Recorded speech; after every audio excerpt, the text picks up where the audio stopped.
մեղմի այն ընտանիքների սոցիալական վիճակը, որոնք որ իրականում կարող է երկու անդամ են ընտանիքում, երկուսից ոչ մեկը դեռևս աշխատանք չունի։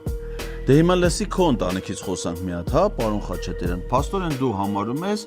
որ այդ 50,000 դրամը, այդ 70,000 դրամը բավարար է, որպեսզի Արցախից բռնի տեղահանված ու ամեն ինչը կորցրած, իր տունը, հողամասը, ավտոն, ունեցվածքը, այսպես պակահ կարասիով տունը խալին պատերից կախած, քույքով, սառնարանով, տեխնիկայով, ամեն ինչով, հեռուստացույցով տունը մարդիկ թող է եկել են։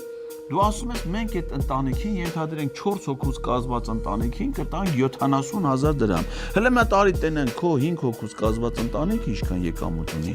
Այդ 1,837,680 դրամը այդ մենակ քո աշխատավարձն է։ Գույքիդ եկամուտների հայտարարները նայել ենք Դավիթ Խաչատրյան Տիգրանի, դա ոնց որ քո տղան է։ Պետական եկամուտների կոմիտեի գլխավոր մասնագետ։ Իր եկամուտն էլ ամսական 70,000 դրամ, թե այտենց ձեր սաղ ընտանիքինն է 70,000 դրամ։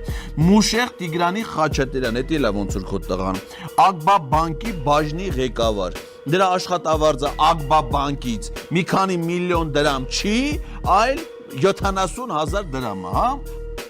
Քո հետ փոխկապակցված ընտանիքի չափահաս անդամ Սյուզաննա Սարգսի Բաբաջանյան, HSBC բանկ Հայաստանի աշխատող, հիմա դառել է Արչին բանկ։ Էլեն Խաչատրյան Արմանի, պետական եկամուտների կոմիտեի ավագ մաս։ Այդ ձեր ընտանիքի եկամուտները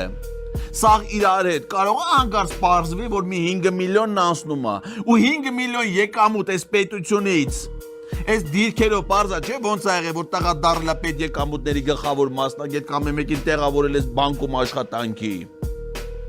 Ոնց է այդ պետության հաշվին այդպես եկամուտներ ստացող մարդը որ այս ժամանակահատվածում մի հատ ամառանոցային շինություն Շենգավիթում մի հատ հողամաս Դիլիջանում մի հատ ավտոտնակ հողամաս սեփական տուն Ջրվեժում դրա հետ միասին մի հատ կենտրոնում բնակարան Երևանի կենտրոնում մի հատ էլ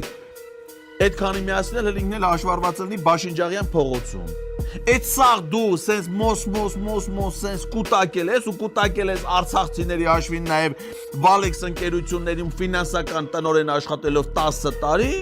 ու հիմա սենց հանգիստ նստել ես խոսում ես արցախցիների ընտանիքի 70,000 դրամը շատ լավ է եթե հանկարծ 70-ից պակասա լավ մի 10,000 է կտանք էլի իրանց ու այդ ասում է Պետրոս մի կառավարության ներկայացուցիչ որը պատճառ է դարձել այդ մարդկանց բռնի տեղահանության ցեղասպանության եւ ունեզրկման համար